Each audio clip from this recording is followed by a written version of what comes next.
What's up, guys? Welcome to Daily Dose of Reddit. This is your host, Zach, and today's subreddit is r/NuclearRevenge. This story's called Loan Sharked. This is the story of someone I used to know. I posted it first in r/stories about Kevin, so we'll call him Kevin. He needed a place to stay, and my mate needed someone to help pay the rent, so he moved in. Apart from a few minor dietary habits, such as walking around the house drinking chocolate milk from a 2-liter bottle and not putting it back in the fridge as the sour smell slowly grows, it seemed to be fine. In the meantime, he wasn't getting what he considered an adequate wage from taxi drive, which is fair, so he got a job at a bakery. But then he decided to go the whole hog and started gambling online. He had a system, you see, but the system still needed refining. A lot. He was shoveling money into it and still not getting a return. But to ask him, he was just a few days from getting the big jackpot, but he didn't have the money to make it work, so he borrowed from a loan shark. We didn't know about this part. So he lost that money too, didn't tell anyone, had no way of paying it back. Went to my mate and said, I might be moving out in the next few weeks. My mate said, sure, it wasn't a big deal, and he figured he'd be able to just tighten his belt a little. The next morning, after my mate went to work, Kevin went around to the power and phone companies and had everything cut off and got the bond for each of them back. Then he grabbed his pre-packed bags and vanished down south. I'm guessing he'd been getting, "Where's my money?" from the loan shark. My mate gets home, everything's turned off. Everything in the fridge is spoiled or well on the way there. He has to run around, get everything reconnected, restock the fridge, and cover rent that month. Not a happy camper. So then, a few days later, he gets a knock on the door. "Are you Kevin?" These are big guys, wearing white shirts with ties. Very polite, but they're ripped as fuck, and you can see the tats through the white material. He's fully aware of who and what they are, and he's able to start making a guess as to why they're there. He invites them in, proves that he's not Kevin, then shows them documentation of what Kevin pulled on him. They're sympathetic and on the way out when one of them hands him a card. "If you ever find out where he's gone, give us a call." He puts the card on the fridge. A few months later, Kevin calls from where he's vanished to, asking for his share of the rental bond. Never mind that he never put any money into it in the first place. So my mate says, "Sure,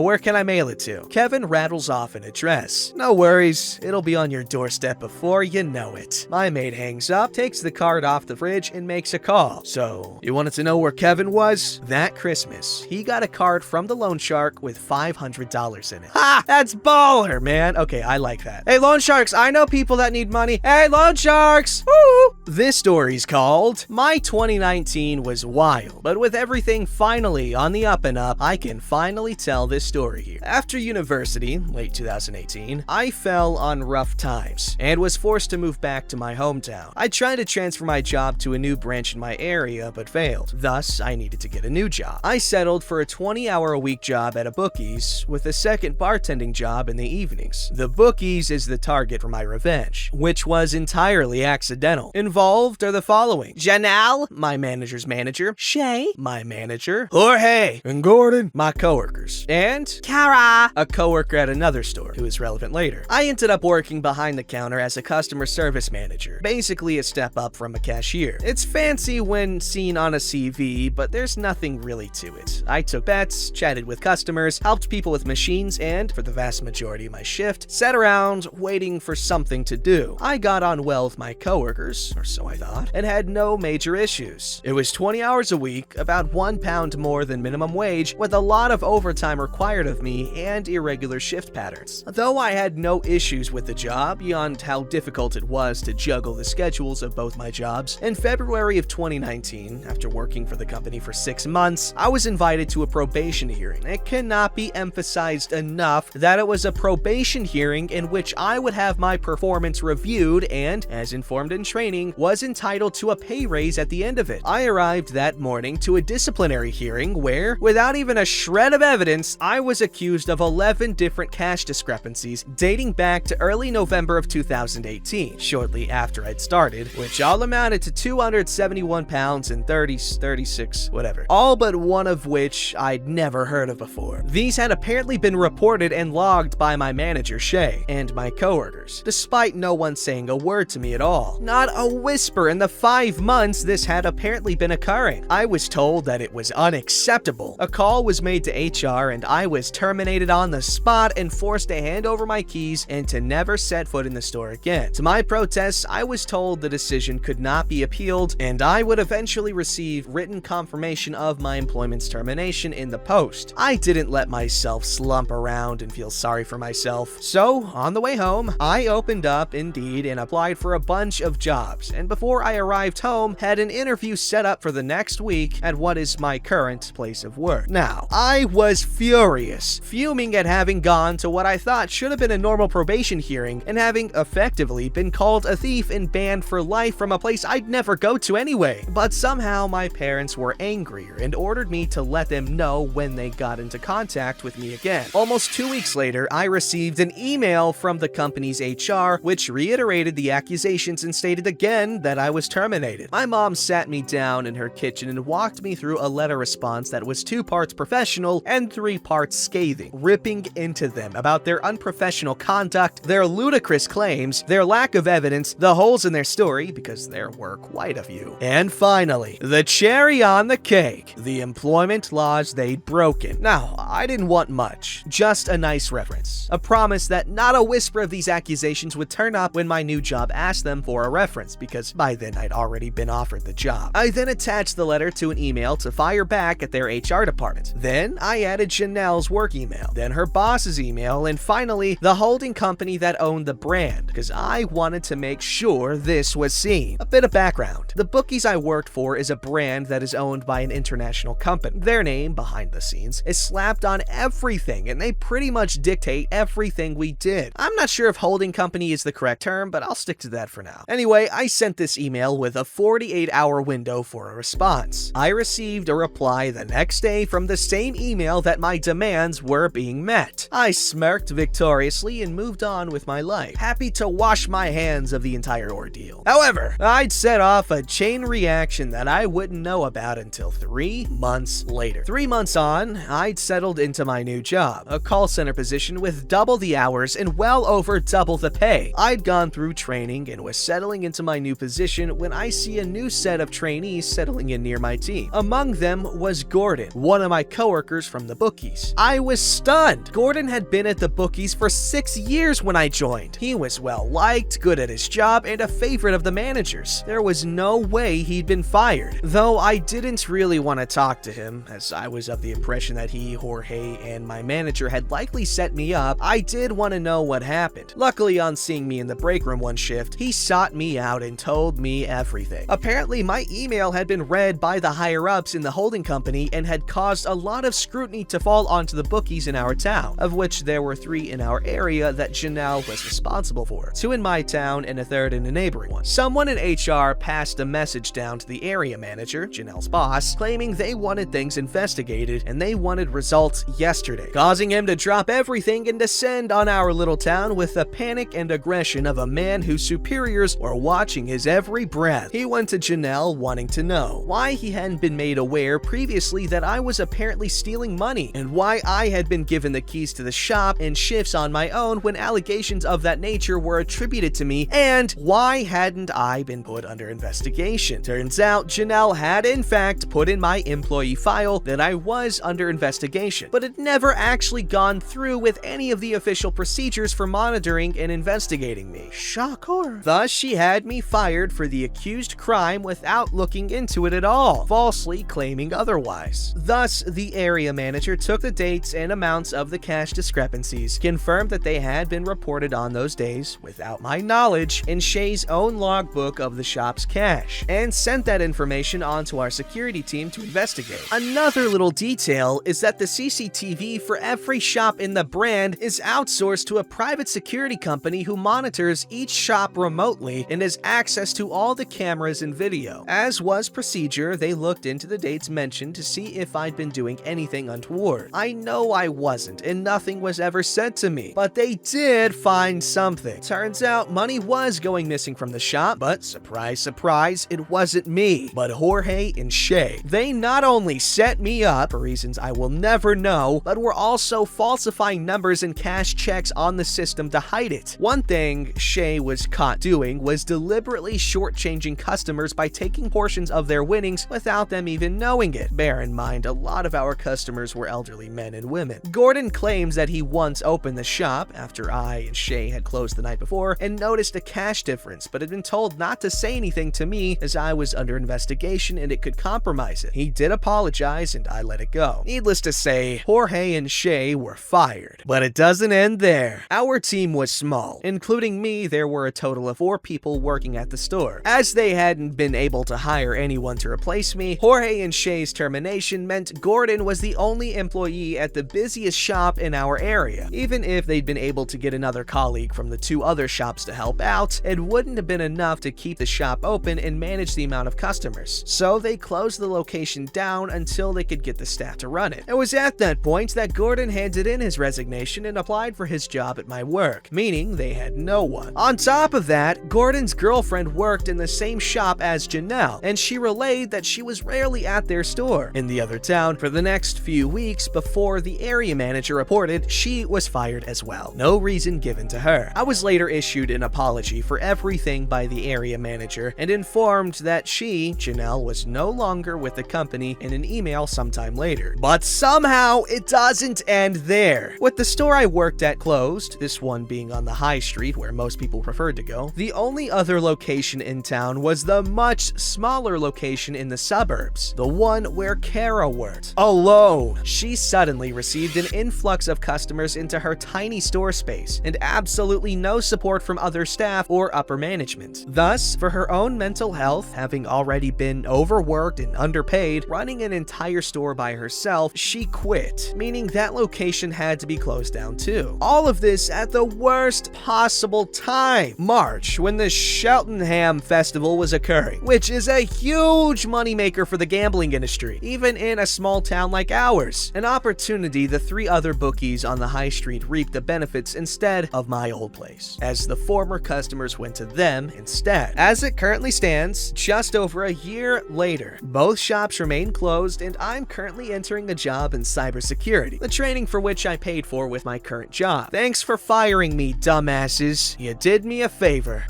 This massively blew up. Thanks for the support and everything. Gordon and I got in touch with our old area manager and we were able to get a bit more information. The security team rifled through about 3 years worth of footage after they found out about Jorge and Shay and have estimated that in that period alone, they both stole nearly 4,000 pounds through various means. The parent company also got involved and searched through years worth of their cash checks and till checks and noted plenty of irregularities. The parent company pursued criminal charges and the 2 were arrested, but as far as our area manager knows, the case is still ongoing. He thinks it's because they're still looking into how much they actually stole, as they've both been there a while. Jorge about 8 years and Shay 10 years. I doubt they'll have security footage of all that time, but I bet they're trying to get a more accurate figure to really nail them. And in comes a new character, Tammy. Obviously not her real name. She is an employee who was hired and fired shortly before I was, at the same store. She lasted just past her probation before she was fired, wait for it, for months of cash differences and false till checks she wasn't made aware of prior. However, her situation is far worse than mine. Tammy is in the process of suing the company for wrongful termination alongside financial and emotional damages, as she was put under a lot of stress whilst in the job by Shay, who apparently left her to fend for herself and would refuse to step in when customers got aggressive, and then had a miscarriage shortly after her employment was terminated. Our area manager doesn't know anything more, as it's escalated and gone way above his head, and I doubt I'll be able to get any more information on it. But I doubt the company's doing too well on that front, and I wish her the best. Gordon and I are considering reaching out to some of the other fired employees, of which he can name a few who were terminated for similar reasons, to get their side of things. But it seems very clear that what Shay and Jorge were doing was going on for a long time, and I was only the latest scapegoat. Janelle, unfortunately, is perfectly fine as far as I'm aware. Her husband and her opened a taxi company several years ago, and she seems to have just gotten more involved with that. I haven't seen her, so I wouldn't know, but she was terminated for gross misconduct and for not following procedure, which is kinda what I expected. And Kara, who our area manager actually really dislikes, but is lovely, and did not deserve what she went through, is doing okay. I've messaged her, and she and her partner recently bought a house. She also got a job as an events manager at a local historical site. She's happier there, as she actually has people to talk to at work and isn't alone anymore. Thank you again again for all the awards, updates, and support. Mwah. Wow, that was a long story.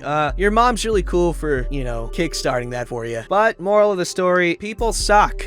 Don't forget to like, subscribe, and hit that bell to never miss an episode.